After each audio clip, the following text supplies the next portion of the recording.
n'est pas bon que l'homme soit seul.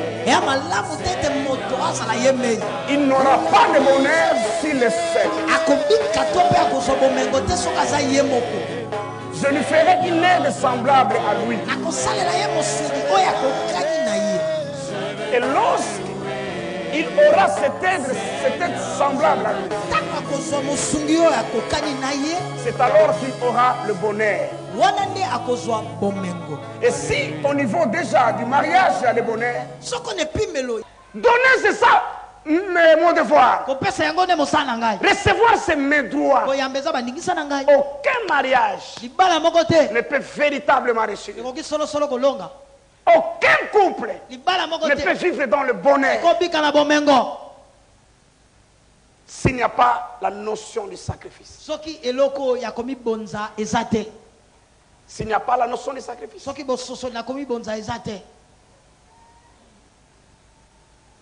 Vous devez être en mesure d'accepter votre conjoint, de lui donner et de se donner à lui malgré ses défauts. Cela veut dire quoi? C'est mon droit qu'elle me serve. C'est mon droit qu'elle s'occupe de mes habits. C'est mon droit. Mais si elle n'est pas en mesure de le faire, je suis prêt à renoncer à ses droits pour son bonheur. C'est là où les Grecs et les Romains,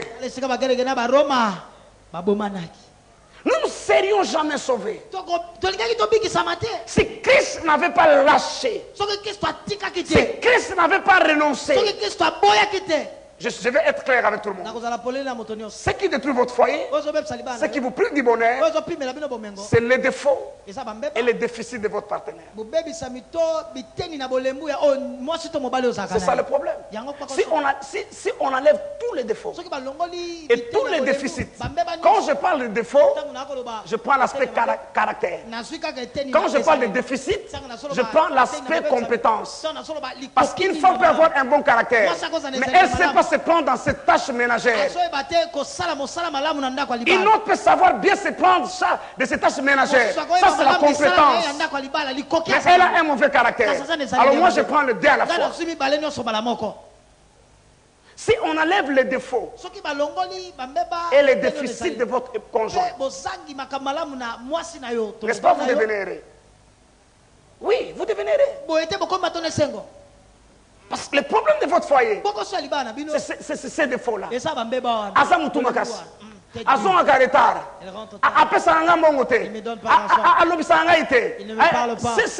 ces défauts-là. Il ne s'occupe pas de moi. Ce sont toutes ces choses-là qui détruisent le bonheur de votre couple. Et si vous voulez être heureux, je l'ai enseigné le dimanche à l'église. Je parlais du royaume de Dieu. Vous savez que le diable est l'ennemi de votre couple. Il est l'ennemi. Il s'élève contre partout où Christ doit être glorifié. Et quelles sont les armes qu'il utilise contre votre foyer? Plus que l'envoûtement, plus que les liens de famille, il prend juste les défauts et les déficits de votre conjoint.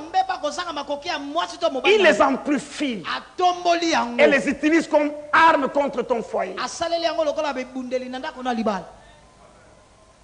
Je disais à l'église dimanche, si l'arme du diable contre toi, c'est parce que tu es célibataire, c'est parce que tu n'as pas d'enfant, tu peux lui enlever cette arme. Tu dis, ok, je suis prêt à rester célibataire pour tout le reste de ma vie, parce que c'est ce que tu cherches. Alors je suis prêt à rester célibataire. Mais il n'aura plus d'instrument pour t'intimider. Cela est fait dans le couple. Cela est fait dans le couple.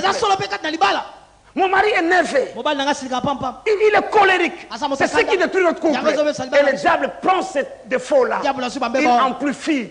Il utilise ça pour détruire le couple. Est-ce que tu ne peux pas dire au diable que j'accepte de vivre heureux sans qu'il ne change? Il reste colérique. Il reste nerveux. Mais je vais m'adapter et vivre heureux C'est ton droit qui te respecte. C'est ton droit qu'il soit gentil avec toi. Mais tu prends la décision de renoncer à ce droit-là. Tu confisques au diable son âme. Caresse la main de ton conjoint. Dis est-ce que tu écoutes ce que Daddy dit? Simba te caresser. Moko simbi déjà sur le boka mi balé mano caresser ye. Osoko ngaite. Lobana est-ce que so commandé de so loba? Lobana ezo soir. Lobana ezo soir. Lobana ezo soir. Frères et sœurs. Écoutez-moi. Et que vous avez mis la caméra. Ce que vous avez fait la caméra, ce que vous avez fait la caméra. Image que vous avez fait la. Prospère, quelle bonne image a Freddy, hein? Écoutez-moi. Mais parce que nous le savons. Que personne n'a le pouvoir de changer l'autre. Mais pourquoi nous investissons tant d'énergie, tant d'intelligence, du temps, de la force à vouloir la changer, alors tu connais déjà les résultats, tu n'arriveras jamais à la changer. Mais c'est étonnant. Comment tu dois investir dans quelque chose dont le résultat est connu d'avance? Tu sais que tu n'as pas le pouvoir de le changer. Moins encore de te changer toi-même. Mais pourquoi nous mettons beaucoup de paroles, beaucoup d'énergie, beaucoup de temps à changer quelque chose que tu ne changeras jamais? Écoutez-moi le secret du couple. Pour réussir, tu dois être prêt à travailler sur toi-même et laisser le Saint-Esprit travailler sur ton conjoint. Je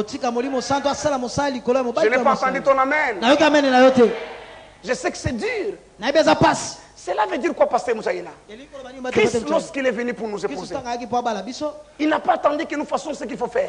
Lui a fait tout ce qu'il fallait faire jusqu'à dire tout est accompli. Et en ce qui nous concerne, il a laissé la tâche au Saint-Esprit. Même si tu ne dis pas amen, c'est comme ça. Il n'y a pas d'autre voie. Toi, fais ce que tu dois faire jusqu'au bout. Et laisse au Saint-Esprit le soin de travailler ton conjoint. Je disais hier, pourquoi nous échouons lamentablement? Parce que nous voulons prendre la part du Saint-Esprit. Et puis tu vas dire,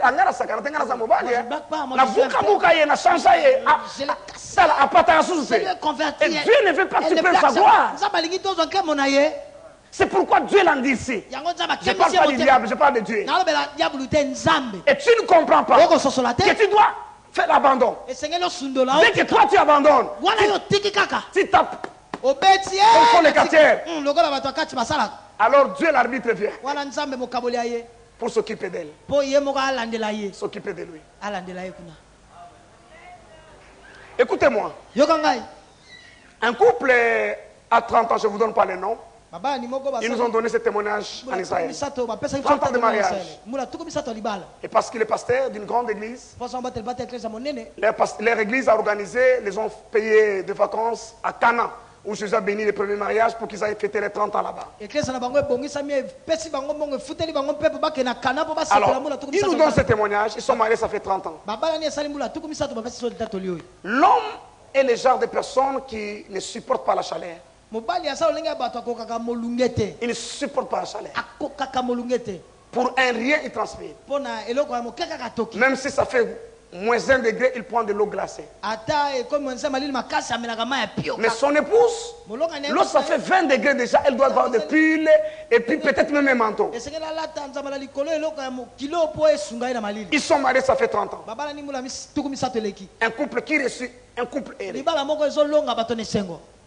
Mais vous savez qu'est-ce qu'ils font lorsqu'ils doivent dormir? Le mari prend le climatiseur jusqu'à 6 degrés Celsius. La femme est en train de fausser. Mais il attend que son mari dort. Lorsque le mari dort, il vient, chut, il ferme le climatiseur. Le mari dort, il transpire, il se rend compte qu'on a fermé le climatiseur. Lui, il va, 4 degrés Celsius. Ça chauffe, ça chauffe, ça chauffe. La femme, si elle bouge, elle va aller au salle de bain, il revient. Et tout cela pendant 30 ans sans se chamailler, sans se battre. Acclamons pour elle.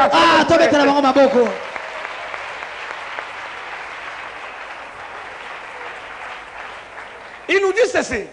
La femme repose toujours à son mari.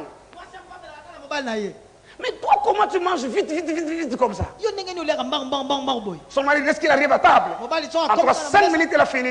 Il a autre chose à faire. La femme peut manger pendant 1 heure. Le mari dit, mais toi, vraiment, comment tu peux manger lentement comme ça? Mais vous savez le secret c'est quoi? Ils ont décidé depuis le début que personne ne pourra changer l'autre. Personne ne va investir pour changer l'autre. C'est Dieu le Saint-Esprit qui pourra s'occuper de cela. Et ce jeu que je vous dis là, de fermer le climatiseur, de les réallumer, pour eux c'est devenu un jeu intéressant. Ça fait partie de leur vie.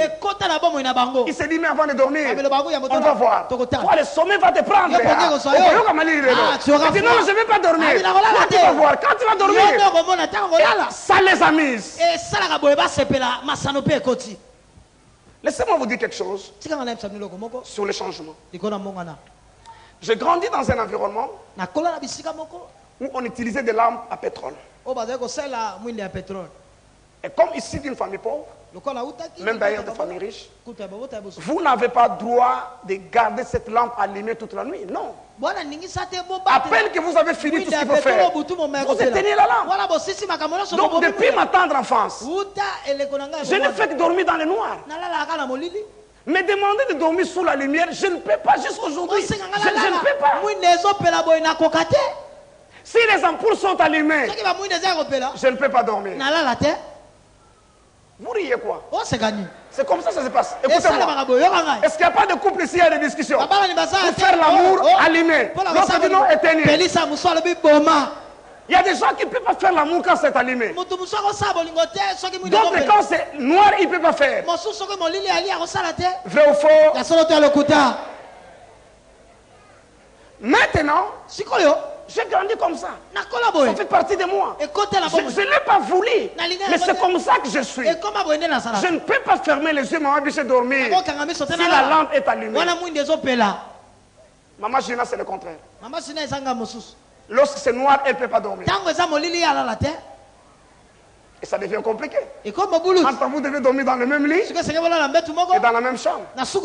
Au début, je fermais toujours. J'ai dit, c'est logique. Quand tu dors, tu ne vois pas. C'est normal qu'on dort éteint.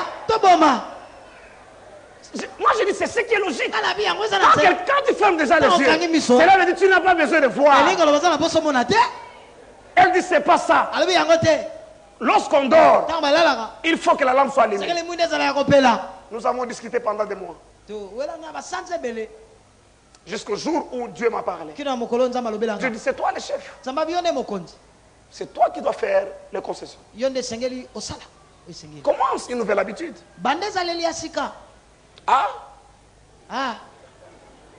Je me suis marié à 33 ans. À 33 ans, à partir de nouvelles habitudes. Mais je n'avais pas le choix. Parce que je l'aime. Je dois me sacrifier pour elle. Je dois renoncer à mes droits. J'ai pris l'option. Mais vous savez ce que je faisais? J'ai dit, ok, on laisse ça comme ça. On dort. Mais je ne peux pas dormir. Elle dort. Je commence à lire, mais je me rends compte qu'elle a dormi. Et dès que moi je dors, elle se réveille, elle allume. Je suis déjà endormi. Ça ne me dérange pas. Alléluia. Amen. Et puis finalement, je ne sais pas comment les choses ont changé. Mon épouse aujourd'hui, c'est la 11e année de mariage. Elle ne peut plus dormir avec la lumière. Non. Je ne sais pas quand est-ce que ça a changé. Je pouvais faire pression jusqu'à créer des problèmes. Ça n'allait pas changer. Mais parce que j'ai renoncé à mes droits. Vous savez ce qui la dérange maintenant? Lorsqu'elle veut dormir, moi je lis des textos, j'envoie des textos. La lumière seulement du téléphone là, elle ne sait plus dormir. La faible lumière du téléphone là, il dit ah, éteignez ça, ça me dérange. Qui a gagné maintenant? Je pose la question, qui a gagné? Qui a rejoint l'autre? Qui avait raison au départ? Oui. Mais la Bible dit, celui qui perdra sa vie. Oh. Ça c'est le christianisme. Ça c'est le christianisme. Celui qui perdra sa vie la récupérera. Mais celui qui va épargner, qui va protéger, la perdra. Tu dois perdre pour gagner. Vous savez, Dieu dans sa stratégie utilise votre épouse pour vous humilier et vous briser. Ouais. Moi, je ne peux pas accepter que mes collaborateurs disent non, je suis là, Dieu m'a mis là pour le coincer, l'humilier. Non, ça c'est la tâche que Dieu a donnée à mon épouse, pas à quelqu'un d'autre. Papa Mourab ne peut pas me coincer pour dire non, je suis là pour l'humilier. Non, non, ça c'est la tâche de mon épouse. C'est le rôle que Dieu a donné à votre épouse. C'est de vous tailler, de vous briser. Donc tu regardes, hein, si tu la touches, tu peux la taper et... D'abord, petite sœur, il y a musique, on est 4 à 5 ans. On est combien? Petite, on est combien? Hein? Petite, moi, 5 ans. Donc, à quoi vous avez la classe, moi, moi, je suis mais elle m'a télé médico au bimate. Ah! Si vous avez le coffre, on l'a là. Alléluia. Tamuso muni penza o sali mbongo yo somi loko ok otoko kabela mututel abi ekobi mananda côté ah ce que Dieu t'a donné cette femme malgré tes diplômes malgré ton niveau malgré au travail tu es chef, tout le monde est chef, mais lorsque tu viens à la maison on te demande compte. Pourquoi tu rentres à cette heure? Tu regardes mon kilo au pensa. Ah, c'est mon dé. La petite sœur au pensa donc. La petite sœur vraiment. Ah. Oh bah mais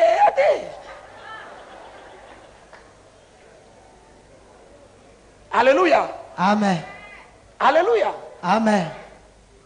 Je ne sais pas l'autre jour qu'est-ce que j'ai dit ici à l'église. Quelque chose qui n'était pas bon. Je parlais, je crois, les bénédictions des saints, de Jacob, toutes ces choses, de Joseph. On rentre à la maison. Maman, je l'ai dit, mais qui t'a permis de dire ces choses? Yosu, on s'en passé Sonika Futawapi. Tu as pris l'onction de...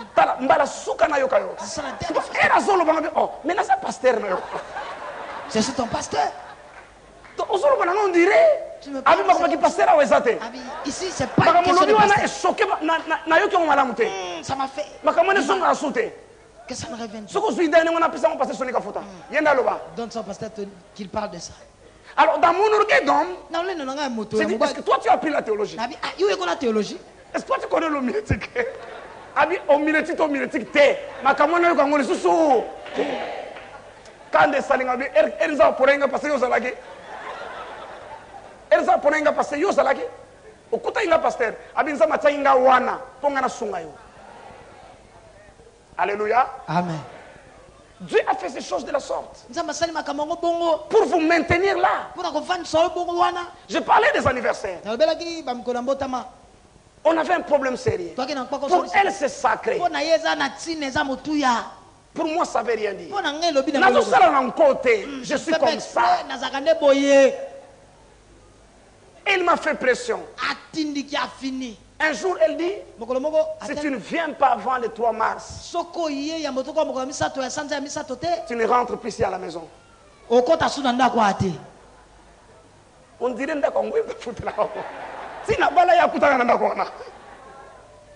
et puis j'étais bloqué à Paris par des neiges. La ville ne pouvait pas décoller. C'était toujours. Je lui dis, ok maman, maintenant on fait ceci. Au début de l'année, j'achète les cadeaux de ton anniversaire, je les mets là et la carte. Sauf que l'anniversaire de coquille, moi qui suis. Il y a l'habitude, on est en côté, en côté. On est comme une sondée de Moutrikambo. Elle a parlé. Elle a parlé. Je ne changeais pas. Mais elle a pris la résolution parce qu'elle savait qu'elle ne peut pas me changer. Elle a commencé seulement à prier. Parce que ça l'a choqué pour elle, c'est une marque d'attention. Et même pour les enfants. Elle a commencé à prier pour ça.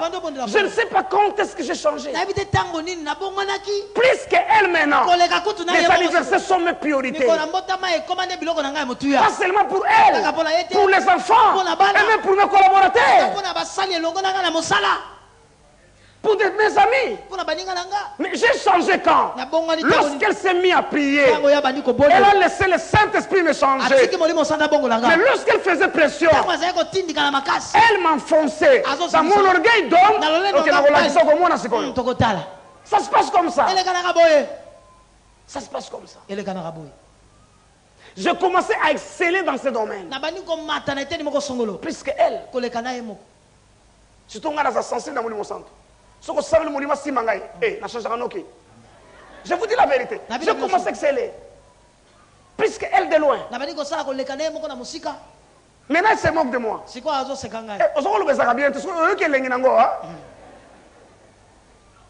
Au début du mois, c'était son anniversaire. Le 3 mars. Il y a 11 ans passés, il y a 10 ans, 9, 8 et même 7 ans passés. J'ai oublié de dire bon anniversaire. Parce qu'elle aussi exagérée. Tu dis à 8h ou à 7h, Dieu, il fallait le voir Moutali Bosso. Oh, qu'est-ce qu'on a là? La télé, c'est la minuit. Minuit, une minute dans la moussille. J'étais en train de lire la Bible. Maman, bon anniversaire. Mais ma bague, c'est qui monte ma vie, hein? Qu'est-ce qu'on a vu dans sa Moutali Bosso? Minuit, hein? Une minute. Si on a vu qui monte ma vie, au salon, on a encore une malamouté. Mais regardez, les années sont passées. Elle a changé de stratégie. Au lieu de faire pression sur moi, elle a commencé à prier. J'ai changé. Vous savez, le dernier anniversaire, qu'est-ce que j'ai fait? Je suis allé dans un bureau où les gens font des études. Si tu veux faire plaisir à ta femme, à ton mari, j'ai payé de l'argent de consultation. Ils m'ont posé des questions. Ta femme a quel âge? Quelle est sa taille? Quel est son poids? Quels sont ses goûts? Elle a combien d'enfants? Et tout ça. J'ai payé l'argent. Et ils sont des experts. Ils me disent voilà, pour une femme de tel âge, de telle race, de ça, voilà. Quel est ton budget pour ça? Pour ne pas dire que c'est question d'argent, même ceux qui ont le budget le plus bas. Je dispose à peu près ceci pour son anniversaire. Voilà ce que tu fais. Je ne vous dis pas quel cadeau je lui ai donné. Ça, vraiment, je ne dis pas. Il me conseille, tu fais tel cadeau. Et même le font. À côté du cadeau, il faut un certificat d'appréciation. Imprimé. Qu'ils apprécient que tu as un mari exceptionnel. Ça, c'est juste pour ajouter le goût au mariage. Moi, j'ai acheté ce qu'ils me conseillent parce qu'ils vendent tous sortes de cadeaux. Mais il faut un certificat qu'ils mettent dans les cadeaux et même en bas. Ils ajoutent leurs cadeaux. Et dans les certificats, ils écrivent tu dois bien prendre soin de ton mari. Parce que c'est un mari exceptionnel. Et ils me disent, à part ces cadeaux, voilà ce que tu vas faire. Par rapport à mon budget, bien sûr. Tu vas dans un hôtel, laissez votre maison, tu vas dans un hôtel, tu paies l'argent pour une nuit, pour son anniversaire. Et j'arrive à cet hôtel, je donne le nom, son nom, on imprime, on met sur la table réservée, on va sur la chambre, on prend des fleurs roses, sur le lit on fait un dessin du cœur, on écrit Régine Bombo, Happy birthday, toutes ces choses-là. Dans la porte de la chambre, on prend une fleur rose, on met dans tout le couloir, on écrit son nom, et puis on va à l'église. Après le culte, j'ai dit, ok, je vais t'offrir un repas d'anniversaire. Et puis on est parti. Lorsqu'on arrive, tout le staff du lieu, à peine qu'elle entre, parce qu'ils m'ont dit Happy birthday, tout, ils savent comment s'habiller. Elle était près de...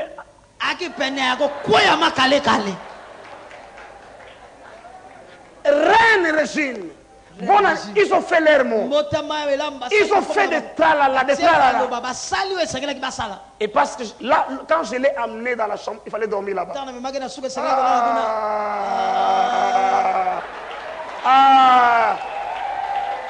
Je peux vous dire, j'ai une réserve de 5 ans.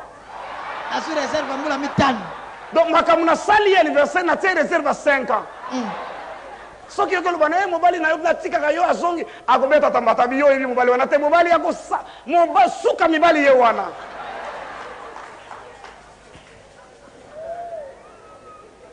Alléluia. Mais c'est venu d'un homme pour qui l'anniversaire ne voulait rien dire. Du fort est sorti les doux de ceux qui mangent, de celui qui est blessé chaque jour d'anniversaire. Parce que c'était pas au programme. Est sorti le meilleur mari. Le meilleur mari. Nous avons fait un pacte avec mon épouse. Du genre de celui de passer donner que maman Hélène. Il y a bien longtemps au début de notre mariage. Nous ne pouvons pas nous fâcher au même moment. Ça c'est un pacte que nous avons fait. Si l'un se fâche, l'autre ne peut pas se fâcher. Et j'ai la mise de fois au début de la semaine, j'ai dit ok, il n'y a pas de problème. Juste pour la mise. Et puis il y a un ciment. Tout en tête. Cela veut dire quoi? Quand ta femme est fâchée et qu'elle commence à parler, ne te fâche pas. Même si tu as raison, calme-toi, maîtrise. Tu pourras te fâcher après-demain. Lorsqu'elle sera down, tu vas expliquer et te fâcher à ton tour. Quand ton mari se fâche, n'essaye pas de te fâcher. C'est ça le sacrifice. Elle se fâche pour quelque chose qu'il faut. Elle n'a pas demandé d'explication. Elle n'a pas tout ça. Elle se fâche quand même. Et là tu sens toi aussi. Renonce à ton droit. Parce que je vous dis de ne pas vous fâcher. C'est impossible. C'est impossible. Il nous arrive tous de nous fâcher. Mais ne vous fâchez jamais au même moment. On appelle ça le sacrifice.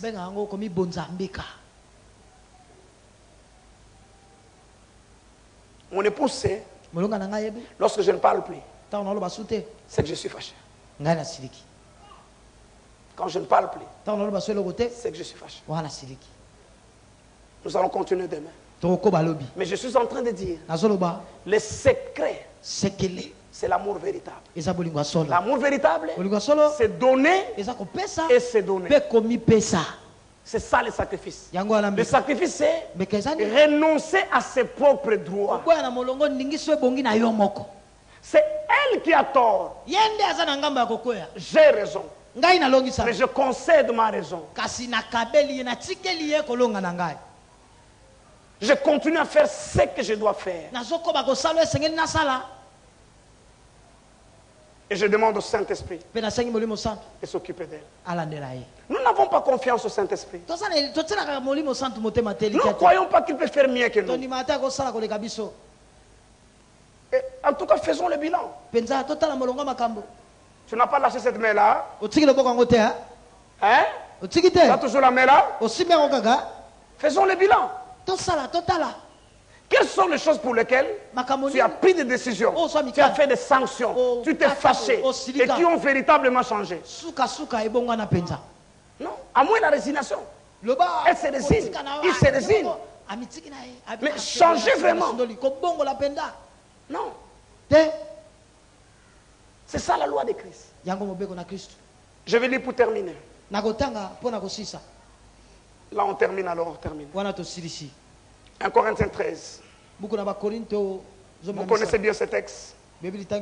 Parce que n'oubliez pas, j'ai dit que le mariage est une entreprise d'amour. Cela veut dire quoi? Maman Jackie et Papa Laurent. Cela veut dire ceci.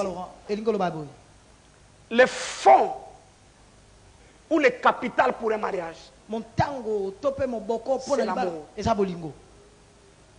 Donc, le capital pour votre mariage. Au commerce, le capital à 15 000 $. Au commerce, il faut au moins capital. Au fond, il y a un commerce. Dans le cas du mariage, le fonds ou le capital, c'est l'amour. Et l'amour véritable. 1 Corinthiens 13, nous terminons là. Quand je parlerai les langues des hommes et des anges, si je n'ai pas l'amour, je suis un airain qui retentit, ou une cymbale qui résonne. Et quand j'aurai les dons de prophétie, la science de tous les mystères et toute la connaissance, quand j'aurai même toute la foi jusqu'à transporter des montagnes, si je n'ai pas l'amour, je ne suis rien. Quand je distribuerai tous mes biens pour la nourriture des pauvres, quand je livrerai même mon corps pour être brûlé, si je n'ai pas l'amour, cela ne me sert de rien. L'amour est patient. Soulignez à partir de là. L'amour est patient. Il est plein de bonté. L'amour n'est point envié. L'amour ne se vante point. Il ne se vante, il ne sent point d'orgueil. Il ne fait rien de malhonnête. Il ne cherche point son intérêt. Il ne s'irrite point. Il ne soupçonne point de mal. Il ne se réjouit point de l'injustice, mais il se réjouit de la vérité. Il pardonne tout. Il croit tout. Il espère tout. Il supporte tout. L'amour ne périt jamais. Les prophéties seront abolies. Les langues cesseront. La connaissance sera abolie. Car nous connaissons en partie et nous prophétisons en partie. Mais quand ce qui est parfait sera venu, ce qui est partiel sera aboli. Je lis le dernier verset. Maintenant, donc, ces trois choses de mer: la foi, l'espérance, l'amour. Mais la plus grande de ces choses, c'est l'amour. C'est l'amour. Nous voulons prier le Seigneur. Les mariés vont se tenir debout. Tous les restes, les yeux sont fermés, sont assis.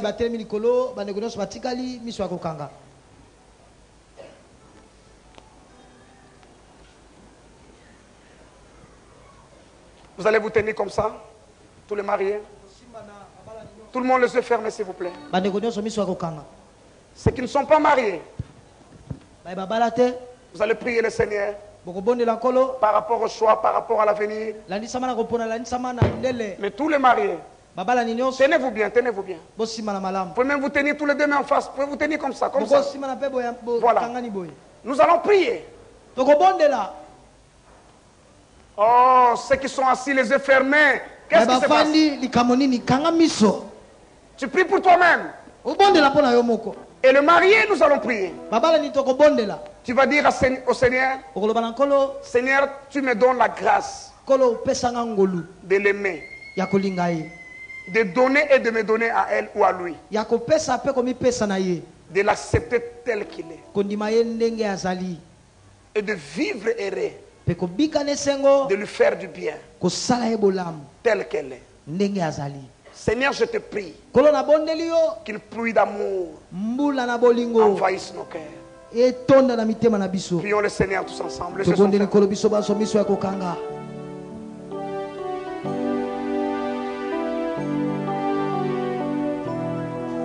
Priez. Il y a un miracle qui s'opère dans la salle. Il y a un miracle qui s'opère dans la salle. Il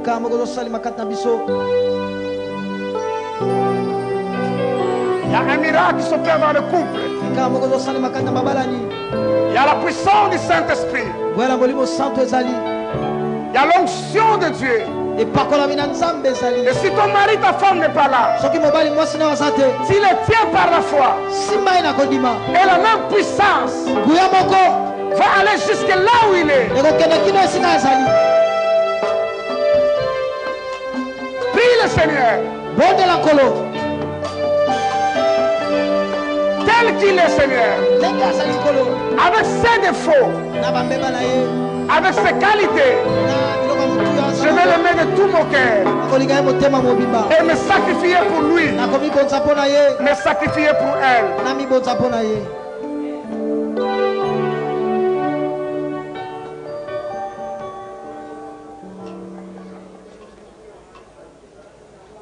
Tous les mariés, hommes ou femmes, dites cette prière après moi, les yeux fermés toujours. Vous êtes dans le bras de votre conjoint. Faites-le de tout votre cœur. Je ne vous prête que des mots. Faites-le de tout votre cœur.